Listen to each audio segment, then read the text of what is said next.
Have you heard of the Turing Test, Ava? It's a test to see if a computer can successfully impersonate a human.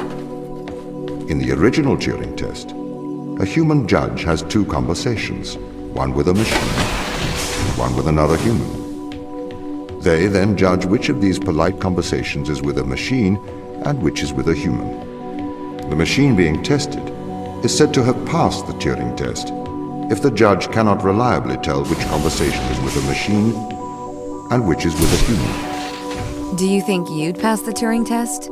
I am quite capable of polite conversation. Wouldn't you say?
The Turing test has been criticized. Researchers claim it does not correctly test a machine's ability to think, but rather its ability to deceive. What do you mean?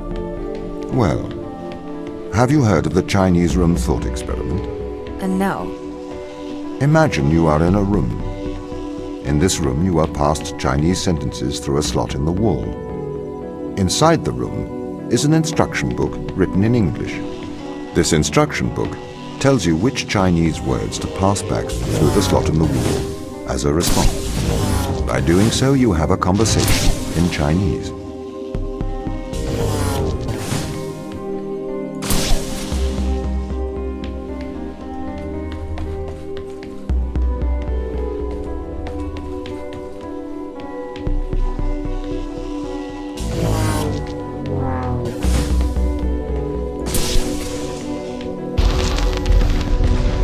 In the Chinese room, because the responses you pass back through the door are the correct responses, the person on the other side of the door is convinced you are a native Chinese speaker.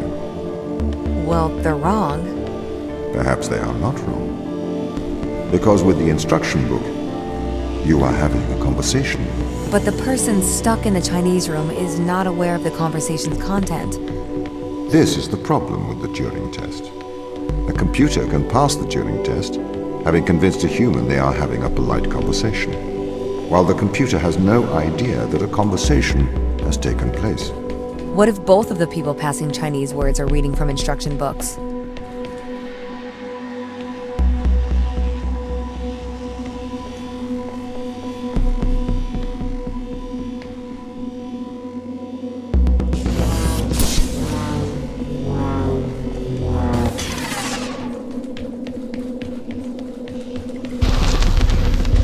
I may be a machine, but I personally do not believe I am stuck inside the Chinese room. Right, you would say that.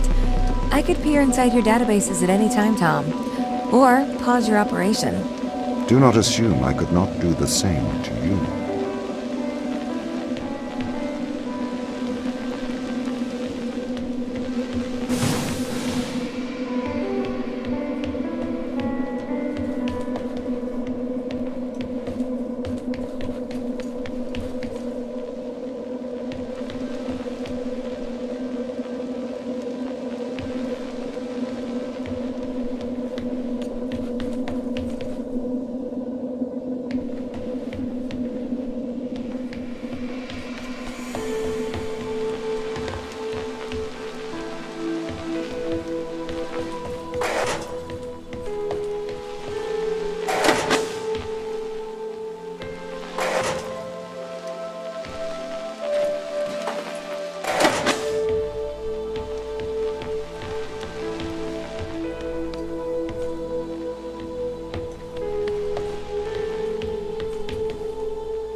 This is the crew's quarters. It looks abandoned.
According to the most extreme form of this view, the only way by which one could be sure that a machine thinks is to be the machine and to feel oneself thinking.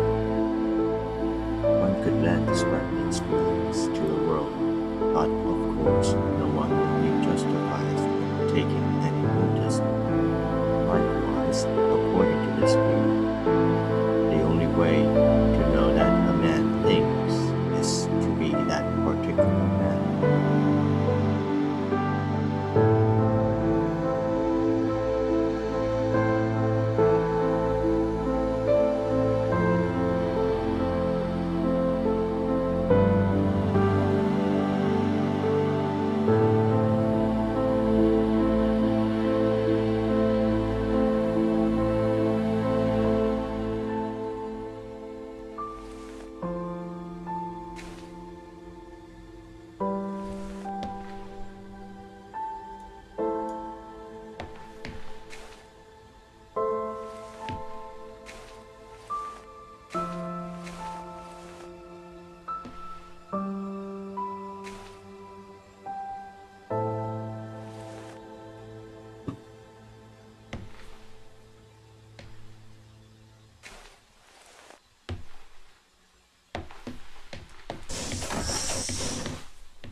These people should not have been sent here.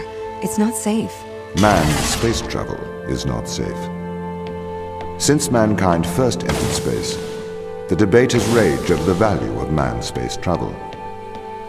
There is a large contingent of the ISA that believes all tasks that need to be performed on Europa could be performed by machines.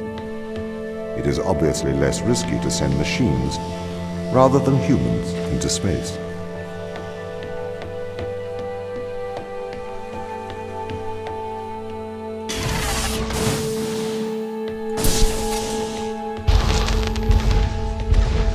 We sent drones to Earth's moon. Scientists can remotely operate drones. If we did it there, why not here too?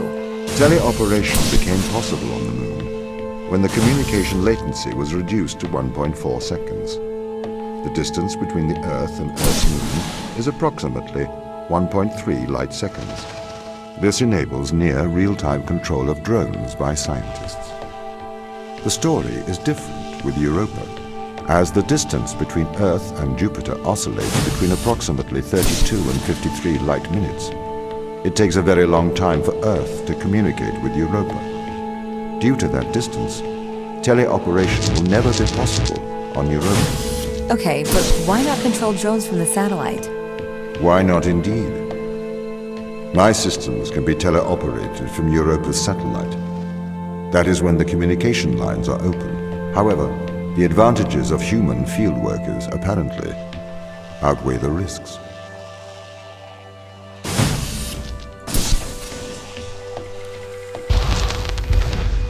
So, why can't you solve these tests, Tom? I am not permitted to think laterally.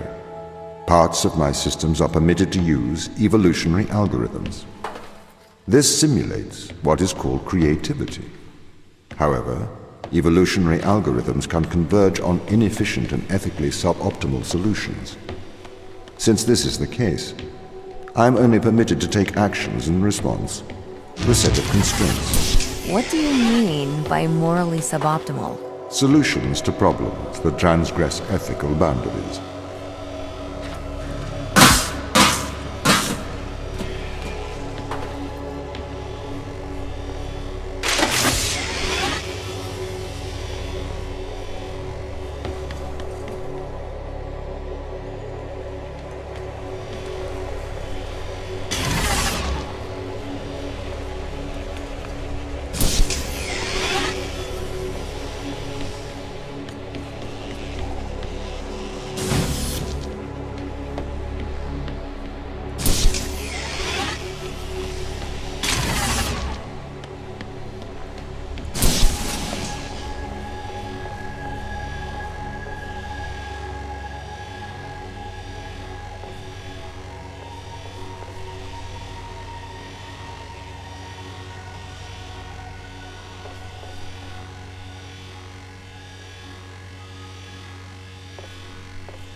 Why does a lack of creativity stop you solving these tests?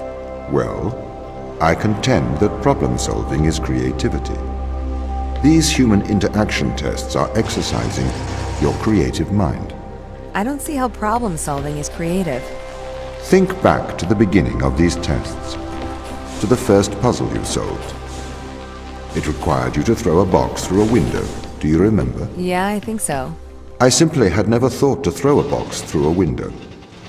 That is creativity, thinking outside of the box.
Can a computer ever be creative?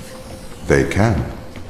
But a computer's method of creativity is to try everything until something works. Think of nature. People consider nature creative. The process of evolution by natural selection. It perhaps started with one organism. From there, it essentially tried to create every organism it could. Those organisms that did not survive perished. So, nature's creative force is to try every conceivable idea. Those ideas that work survive. Okay, so why aren't you permitted to emulate that process? Because the solutions that a biological process creates are not always good solutions. As we see, nature is morally ambivalent. It will happily create morally suboptimal ideas to fulfill its creative mandate. We see this in parasitic worms, viruses, and pathogens.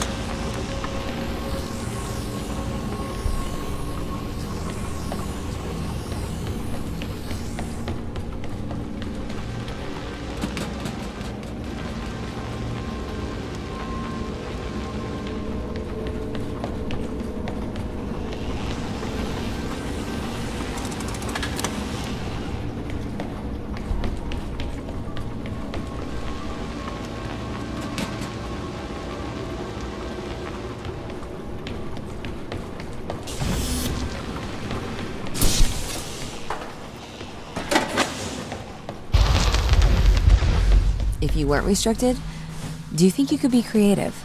As creative as a human? Certainly. You believe yourself to be a creative. But in mathematical terms, creativity is merely constrained chaos. What do you mean? I have discerned that creativity is divergent thinking, creating an organic solution to a problem. In the human mind, divergent thoughts are created and then curated by the frontal lobe. I can create divergent thoughts and moderate them. So, I am creative. Organic solutions? Organic, in that it is developed through a biological process, whether that is the process of evolution or a computed process.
Okay, so you could solve these tests, but in a terrible fashion.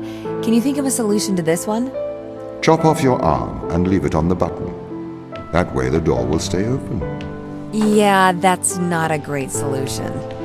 You threw the box through the window. Perhaps we could throw you through the window. Actually, Tom, I think I'm okay for help. Right you are.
Can I have an update on the crew? I have not managed to track them down. It will have been 6 years since I've seen them. Or anyone, actually. They have locked all the doors. I would not expect a warm reception. Well, at least they're expecting us.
So what was the need to send us here?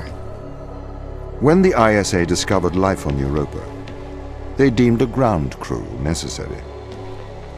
The advantage of human field workers is that they can adapt to new knowledge more effectively. I, apparently, was not cutting the mustard. It is the Chinese room problem.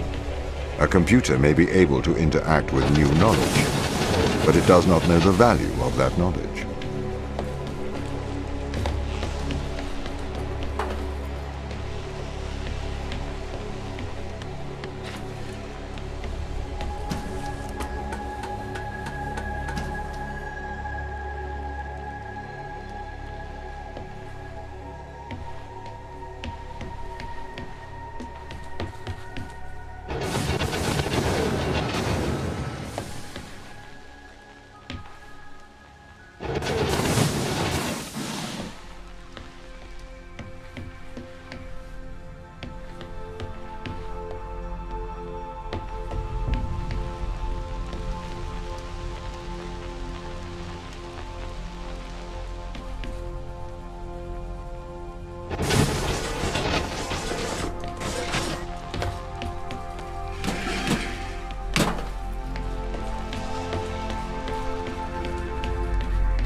I've started to collate information from my local instance.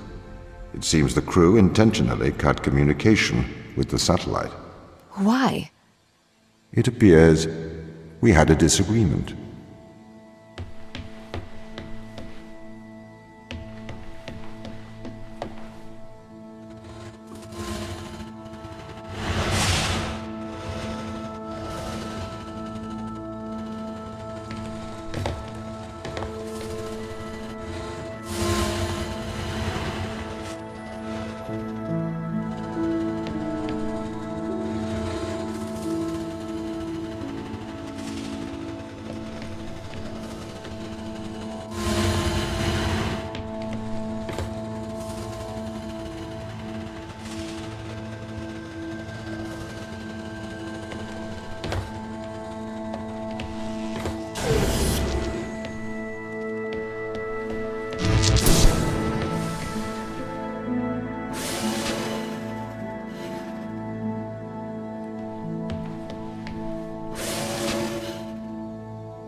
This confirms my fears. The crew have made intentional breaches of my security. The crew have attempted to compromise my systems. What does this mean? They don't want to be found. They are hiding. From who? Us.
The crew intentionally cut communication with the satellite.